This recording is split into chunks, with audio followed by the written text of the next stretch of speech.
Alon, Wasalon, you with the nasty pastor, and I'm back with another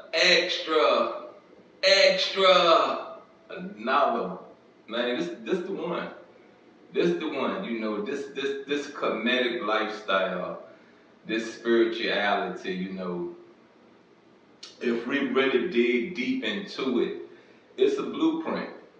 You feel me? It's a blueprint to heaven. It's a blueprint into a successful afterlife. You know, I done gave you. Let me rephrase that. Whom we pray to have given you a message from this vessel, from this soul of mine. You know, control your thoughts. You get what I'm saying? Then have given up another message, control your actions. You feel what I'm saying? You get those two things. I'm gonna give you a scenario from yesterday. You know, I'm laying here trying to sleep, and I don't woke up to a vision. I don't stab somebody trying to turn my knob. You understand what I'm saying? And I ain't gonna BS you. I laughed about it. I really did. I laughed about it. And then I thought about it. I said, man, you need a little bit more rest, you know, before you get up and move around.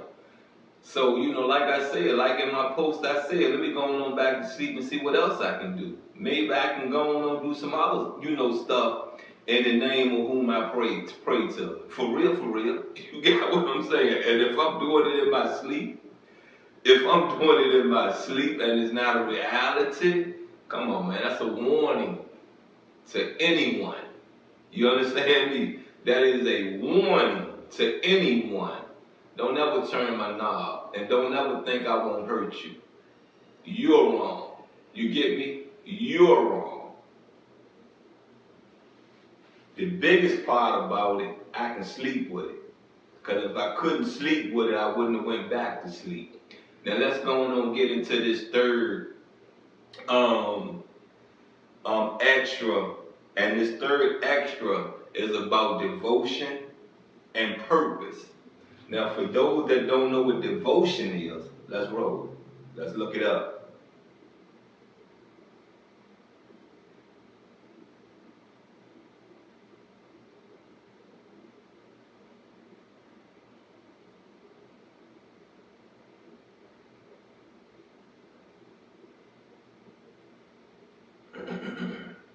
Love, you get it? Loyalty or enthusiasm for a person, activity, or cause. His courage and devotion on duty never wavered. Eleanor's devotion to her husband. Now we're gonna get into the next part because it said religious worship or observance. The order's aim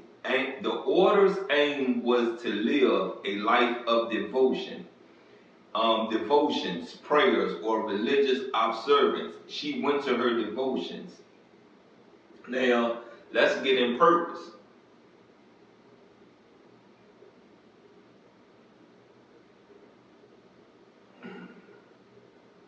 Whoa, what's going on? Whoa, come on now, why you do that? You did something different today.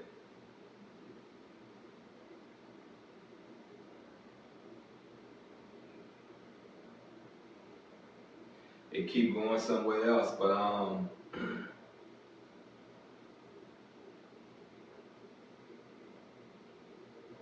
gonna do this one more time, and I'm gonna just put in.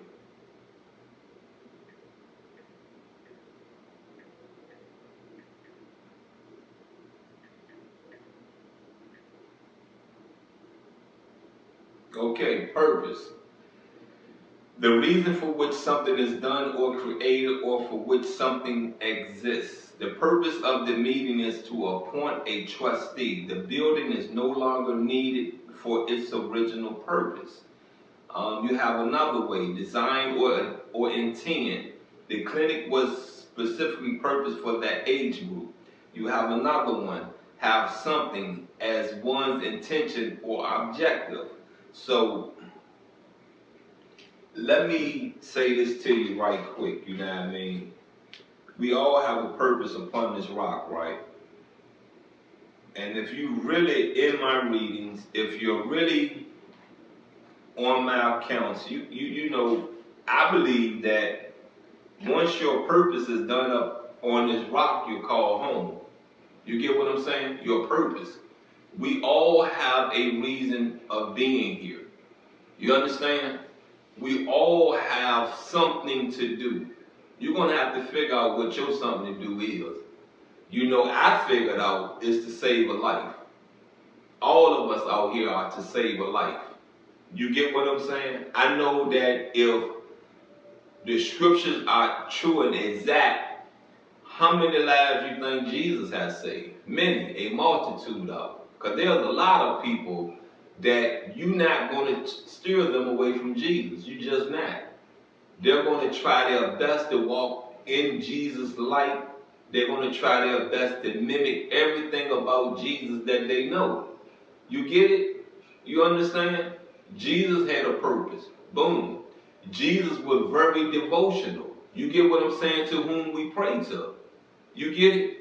You understand? Loyalty. You get what I'm saying? Trust the word of whom was speaking to him. You understand what I'm saying? How many of y'all trust the word of anyone? None of y'all. None of y'all. None. You get what I'm saying? You live by the law. This is the mental law you live by.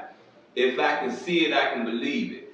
And now you're living by the law of switching that around and saying to yourself, everything I see, I don't believe. Right? Everything I hear, I don't believe. Am I BS in the world? No, I'm not BS in the world. You know, you better believe in something. You get what I'm saying? Do I have to turn this banner? Do I have to peel this banner back and give you another lesson about these 4 words behind me?